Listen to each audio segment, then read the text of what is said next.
Hadis yang selanjutnya adalah hadis yang disebutkan oleh Imam Bukhari juga, ada di situ di footnote, di situ disebutkan tentang riwayatnya. Man ata'ani, kata Nabi SAW, man ata'ani faqad ata'a Allah, wa man asa'ani faqad asa Allah, wa man ata'a amiri faqad ata'ani, wa man asa amiri faqad asani.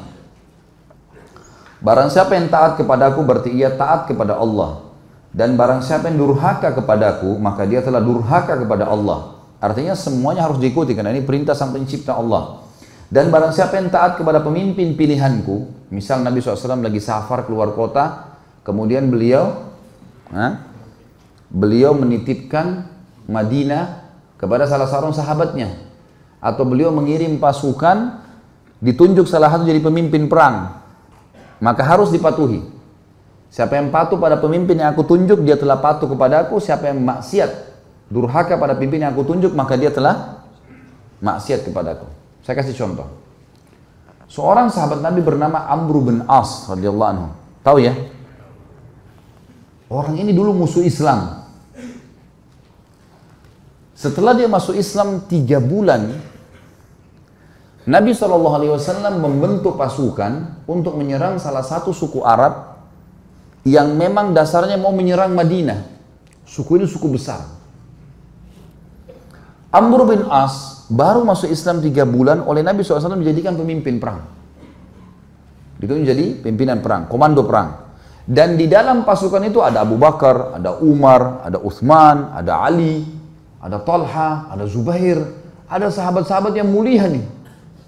Tapi Nabi SAW tunjuk Amr bin As. Harus dia jadi pemimpin. Dan pimpinan perang teman-teman kalau sudah ditunjuk, nggak boleh dimaksiati. Dia bilang berhenti-berhenti, makan-makan, pulang-pulang, perang-perang. Harus dipatuhi.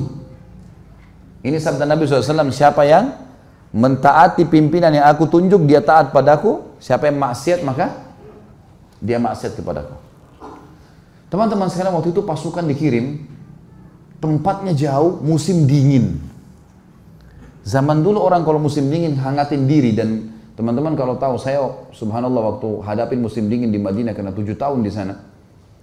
Kalau musim dingin dan kita pergi ke daerah padang pasir, teman-teman, luar biasa, menusuk ke tulang. Dingin sekali. Sampai di kampus saja, di kampus sudah masuk kota Madinah, banyak bangunan ya. Itu kalau kami mau tidur, biasanya saya dulu pengalaman gitu sama teman-teman, selimutnya didudukin dulu. Hangatin dulu. Kalau enggak kayak ditusuk-tusuk sama pisau, panas. Dingin sekali. Apalagi padang pasir nih, luar biasa. Waktu itu dingin sekali. Apa instruksinya Amr bin As? Jangan ada yang nyalakan api. Nggak boleh ada yang nyalakan api. Umar bin Khattab tahu, ini Amr bin As ini, kalau bahasa kita anak kerucu nih. Baru masuk Islam 3 bulan mau ngatur-ngatur gimana nih? Dan dulu musuh Islam ini. Amr bin As ini perlu antum tahu ya radhiyallahu anhu, beliau yang diutus oleh Quraisy ke negeri Habasyah untuk menjemput Ja'far bin Abi Thalib dengan teman-temannya kembali ke Mekah baru untuk disiksa. Tapi dia masuk Islam di tangannya Najasyi. Kaget dia, kok Najasyi raja itu bisa masuk Islam? Akhirnya dia belajar, dia masuk Islam gara-gara itu. Kata Umar, hai Amr, dingin. Kau larang bakar api, gimana ceritanya nih? Kata dia, instruksi kok nggak boleh bakar api. Coba bayangin, Umar bin Khattab ini 1 kali di box Amr ini bisa mati. Orangnya tinggi besar. Emosi Umar, tapi ditinggal. Ke Abu Bakar, ya Abu Bakar, Amr ini nggak, apa ini anak baru kemarin masuk Islam, sudah gini instruksinya gitu. Abu Bakar bijak. Hai Umar, Rasulullah SAW tidak menunjuk dia, sementara ada kau dan ada yang lain-lain kecuali memang dia yang paling pantas. Ikuti dia, berarti mengikuti Rasulullah SAW. Diam, sabar. Umar sabar. Besok pagi, menjelang subuh, pimpinan perang teman-teman, itu dia yang harus jadi imam. Gak boleh orang lain. Ada Abu Bakar, ada Umar, ada Uthman, ada Ali, ini penghafal Quran semua ini. Ulama besar, gak boleh, harus Amr jadi imam. Memang sudah begitu. Hukum syar'inya begitu. Subhanallah, Amr bin As mimpi junub. Ini kisahnya begitu. Amr bin As mimpi junub. Waktu dia keluar, minta dia bawakan air oleh beberapa pasukannya, gitu kan? Umar tanya, kenapa Amr? Dia bilang, saya junub. Gitu kan? Kemudian waktu dia pegang air, dingin. Kata Amr, saya mau tayammum. Saya mau tayammum. Kata Umar, ada air, nggak bisa tayammum. Kata dia, saya mau tayammum. Ini masalah lain lagi. Tadi malam sudah buat orang kedinginan, sekarang ada air, mau tayammum. Ini orang baru masuk Islam, mu'allaf ini. Umar sudah jengkel nih. Abu Bakar lagi. Gimana nih Abu Bakar? Ingat. Ini utusan Rasulullah SAW. Jangan kau bantah. Baiklah. Jadi Amr bin As jadi imam mandi tayammum. Padahal ada air. Ini luar biasa. Ya. Sudah selesai sholat, kata Amr, saya takbir, serang. Takbir, serang. Memang ternyata pasukan ini, kelompok ini, ya, suku ini jumlahnya kalau mereka nyerang Madinah bisa mengalahin Madinah semuanya. Nanti kan kita tahu alasan-alasan Amr bin As dan bagaimana Nabi SAW membenarkan dia. Diseranglah, ternyata hanya dengan kalau tidak salah 300 orang pasukan berhasil mengalahkan suku itu. Dan Amr bin As mengatakan, ingat, setiap orang kalian harus berjalan sama temannya. Nggak boleh pisah. Bersebelahan terus, dia harus dampingi. Sekarang pilih teman masing-masing. Jadi dia 300 orang tuh pilih teman. Selalu berdekatan, serang musuh berdua, nggak boleh pisahin. Jangan tinggalkan temannya kalau dia masih belum selesai duel atau berperang. Itu instruksinya, karena ini malam, gelap. Baik, pergilah ke sana, perang, dan berhasil menang. Kocar kacir nih suku nih. Kocar kacir sukunya, lari semuanya. Para sahabat mengetahui mereka kocar kacir, dengan semangat serang, takbir, kejar. Kata Amr, tunggu. Jangan ada yang nyerang, San. Tunggu di sini. Umar balik lagi. Hai Amr, musuh udah kalah. Tinggal kita kejar, tebas nih. Nggak bisa, instruksi tunggu sini. Tidak boleh kejar musuh.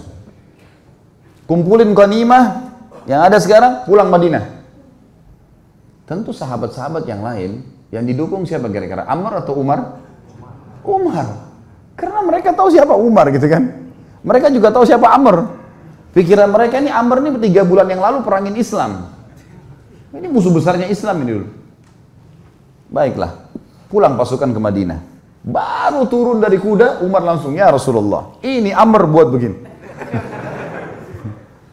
Tidak boleh nyalain api, kita lagi kedinginan. Malam-malam dia mandi junub, tidak pakai air, tayammum. Kemudian musuh kalah, kita dilarang pergi tangkap musuh. Padahal itu kan ghanimah. Musuh yang lari itu kalau ditangkap kan jadi hamba sahaya. Bisa diperjualbelikan. Lalu Nabi SAW tanya di depan mereka semua. Hai Amr, keluhan sudah sampai kepadaku. Apa jawabanmu?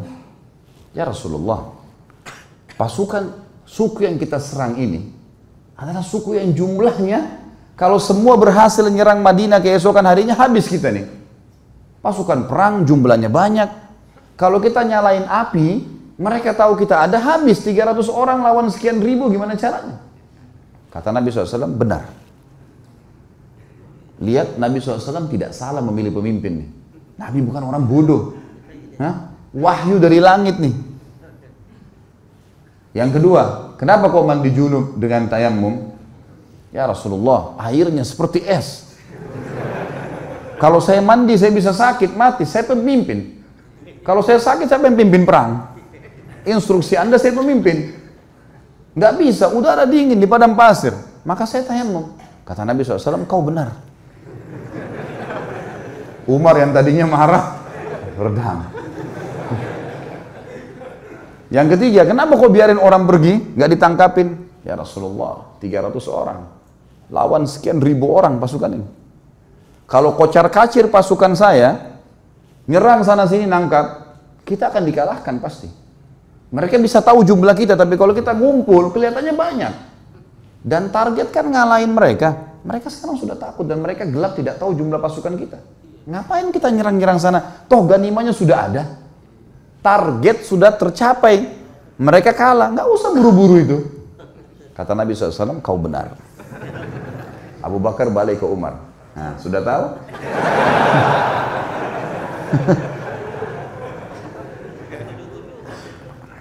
Jadi teman-teman sekalian, jangan sampai terlintas di benak antum kalau Nabi SAW ada yang beliau tidak tahu. Ini Nabi SAW ini yang kita tidak tahu beliau sudah tahu. Bukan cuma di sini, di surga sudah diperlihatkan. Bodohnya sebagian orang menganggap baginda Nabi SAW masih ada yang belum ditahu. Makanya mereka buat-buat ibadah yang tidak diperintahin. Tangkap nggak poin ini? Ini penting sekali. Kalau antum masih melakukan perbuatan bidah yang antum anggap boleh, berarti antum menganggap Nabi SAW masih ada yang belum diketahui oleh beliau. Padahal tuntunannya sudah jelas.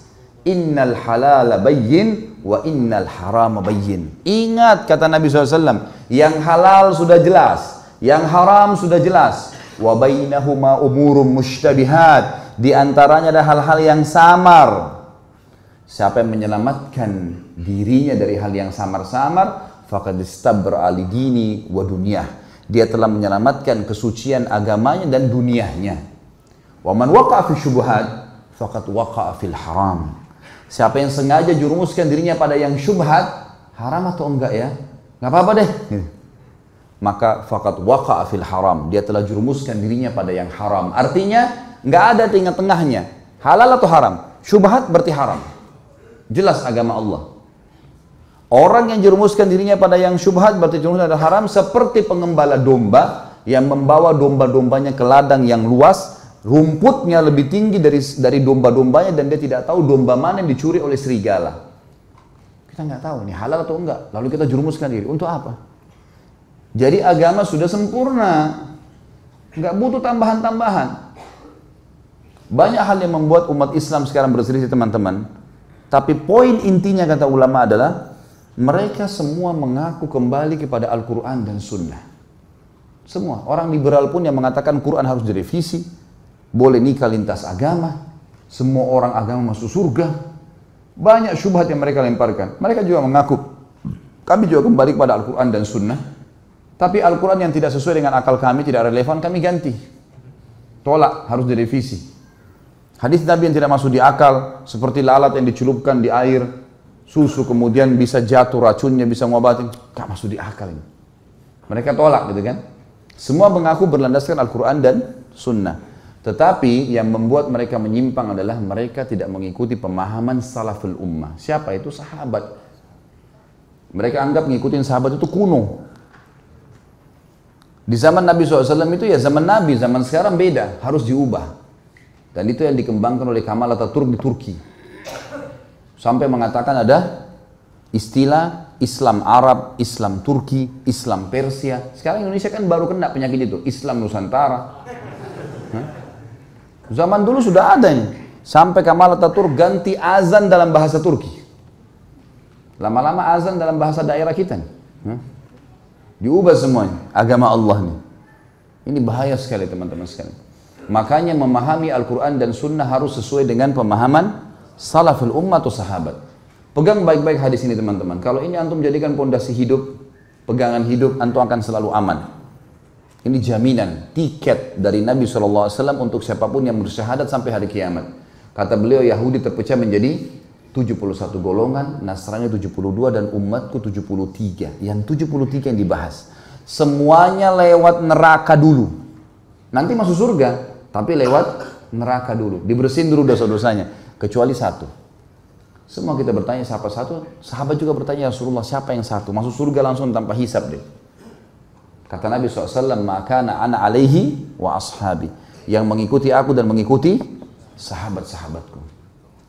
Inilah teman-teman yang dikumandangkan oleh teman-teman yang mendakwakan dakwah salafiyah dan dakwah sunnah di Indonesia, yang selalu dikatakan aliran sesat, aliran keras, wahabilah segala macam. Padahal mengajak kepada perkataan para sahabat dalam memahami Al-Quran dan Sunnah. Karena nggak boleh sembarangan, Al-Quran turun pada zaman mereka. Nabi SAW sebutkan hadis zaman mereka. Baik.